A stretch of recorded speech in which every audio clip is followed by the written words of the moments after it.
Hormuz প্রণালী এখন শতভাগ যুক্তরাষ্ট্রের নিয়ন্ত্রণে, দাবি ট্রাম্পের। ইউক্রেনে হামলায় উত্তর কোরিয়ার ক্ষেপণাস্ত্র ব্যবহার করেছে রাশিয়া। ইরানের কাছে পাল্টা যুদ্ধের ক্ষতিপূরণ, দাবি ট্রাম্পের। ইউক্রেন যুদ্ধে আরও ৫ লাখ সেনা নামাচ্ছেন পুতিন। এতক্ষণ শিরোনাম শুনছিলেন। বিস্তারিত জানতে আমাদের সাথে থাকুন। আসসালামু আলাইকুম, সবাইকে স্বাগত জানাচ্ছি AR নিউজ বিডি চ্যানেলে।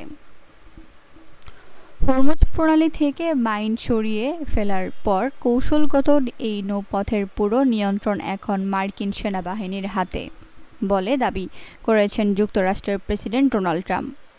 সোমবার হোয়াইট হাউসে সাংবাদিকদের ট্রাম্প বলেন, হরমুজ এখন খোলা। এই মুহূর্তে হরমুজ প্রণালীর নিয়ন্ত্রণ একমাত্র যুক্তরাষ্ট্রের নৌবাহিনীর হাতে। ট্রাম্প জানান, হরমুজ প্রণালীতে এখনও মাঝে মাঝে মাইন পেতে রাখা হচ্ছে, তবে মার্কিন বাহিনী সেগুলো শনাক্ত করছে এবং সরিয়ে ফেলছে। বিশ্বের অন্যতম গুরুত্বপূর্ণ জ্বালানি পরিবহন পথ হরমুজ প্রণালী দিয়ে প্রতিদিন বিপুল পরিমাণ তেল ও গ্যাস পরিবহন করা হয়। ফলে এই নৌপথে চলাচল বন্ধ বা ব্যাহত হলে আন্তর্জাতিক জ্বালানি বাজারে বড় ধরনের প্রভাব পড়তে পারে। এর আগে ট্রাম্প জানিয়েছিলেন, ইরানের সঙ্গে ভবিষ্যৎ আলোচনায় তিনি ক্ষতিপূরণের দাবি তুলবেন। ইরান যুদ্ধের কারণে যুক্তরাষ্ট্রের কাছে ক্ষতিপূরণ দাবি করার পর ট্রাম্পও পাল্টা ইরানের কাছে ক্ষতিপূরণ দাবি করেন। বিশেষ করে ইরানের বিক্ষোভে নিহত ব্যক্তিদের পরিবারের জন্য ক্ষতিপূরণ দাবি করার কথা জানান ট্রাম্প। অন্যদিকে ইরান হরমুজ প্রণালী পুরোপুরি খুলে দেওয়ার আগে যুক্তরাষ্ট্রের নৌ অবরোধ ও নিষেধাজ্ঞা প্রত্যাহার সহ বিভিন্ন শর্ত পূরণের দাবি করে আসছে। ইউক্রেনের দক্ষিণ পূর্বাঞ্চলীয় জাপোরিজিয়া শহরে রাতভর হামলায় রাশিয়া উত্তর কোরিয়ার ক্ষেপণাস্ত্র ব্যবহার করেছে বলে দাবি করেছেন ইউক্রেনের প্রেসিডেন্ট ভলোদিমির জেলেনস্কি।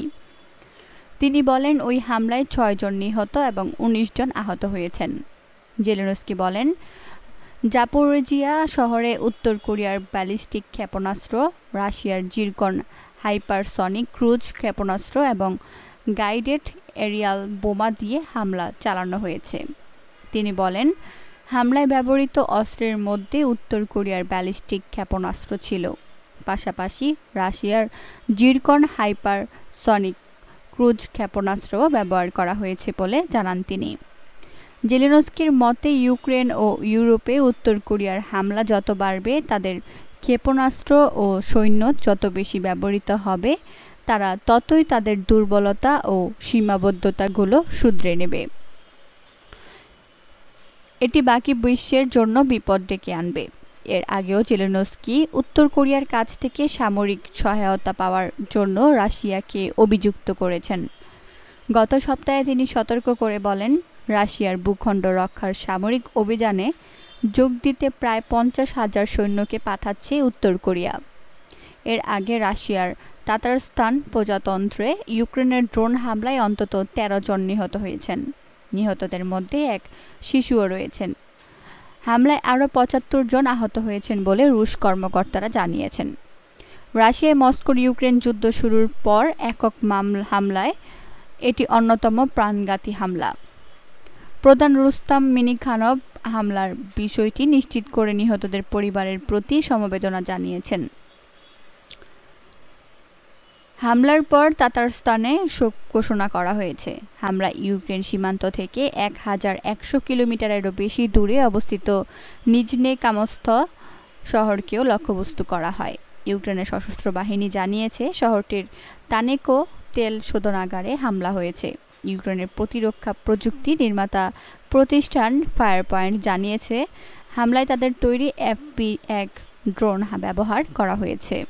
তেহরান যুদ্ধের ক্ষতিপূরণ চাওয়ার পর মার্কিন সেনাদের প্রাণহানির জন্য ইরানের কাছে বিপরীত ক্ষতিপূরণ দাবি করার ঘোষণা দিয়েছেন মার্কিন প্রেসিডেন্ট ডোনাল্ড ট্রাম্প।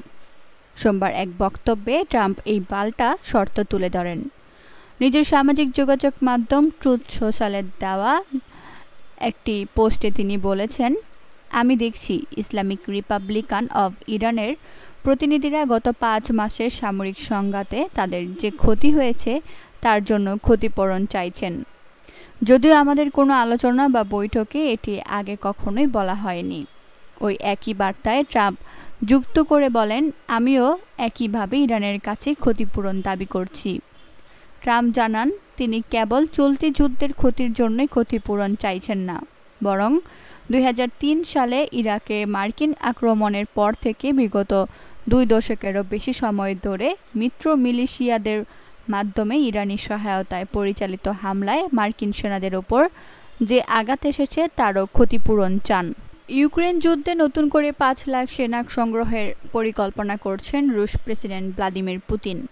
ইউক্রেনের প্রেসিডেন্ট ভলোদিমির জেলেনস্কির বরাত দিয়ে এনডিটিভির এক প্রতিবেদনে এই তথ্য জানানো হয়েছে। ইউক্রেনীয় গোয়েন্দা সংস্থার তথ্যের ভিত্তিতে জেলেনস্কি জানিয়েছেন, আগামী সেপ্টেম্বর মাসের শেষের দিকে রাশিয়ার ডুমা বা সংসদীয় নির্বাচনের পরেই এই বিশাল সেনা সংগ্রহের প্রক্রিয়া শুরু হতে পারে। প্রেসিডেন্ট জেলেনস্কি সম্প্রতি এক সাক্ষাৎকারে উল্লেখ করেছেন যে পুতিন এই যুদ্ধ থামানোর কোনো পক্ষপাতী নন এবং তিনি তার দেশের সাধারণ মানুষকে নিয়ে ভয়ের কারণে এই সেনা সমাবেশ খোলাখুলিভাবে করবেন না। ইউক্রেনীয় নেতার মতে, এই বিশাল সংখ্যক মানুষকে একসঙ্গে দ্রুত প্রশিক্ষণ দেওয়া রাশিয়ার পক্ষে সম্ভব নয়, যার ফলে যুদ্ধক্ষেত্রে অপর্যাপ্ত প্রশিক্ষণপ্রাপ্ত সেনার সংখ্যা বেড়ে যাবে, আর এর সরাসরি প্রভাব পড়বে রুশ সেনাদের বড় ধরনের প্রাণহানির শঙ্কার মধ্য দিয়ে।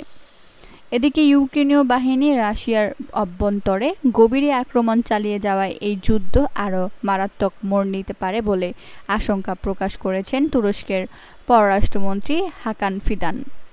তিনি সতর্ক করে বলেছেন, ফ্রন্ট লাইন থেকে যুদ্ধ যখন পেছনের দিকে বা সাধারণ জনগণের এলাকায় ছড়িয়ে পড়ে, তখন কোনো দেশের জন্য প্রশ্ন হয়ে দাঁড়ায় যুদ্ধ জয় বা পরাজয়ের চেয়ে একটি জাতি হিসেবে তাদের টিকে থাকা।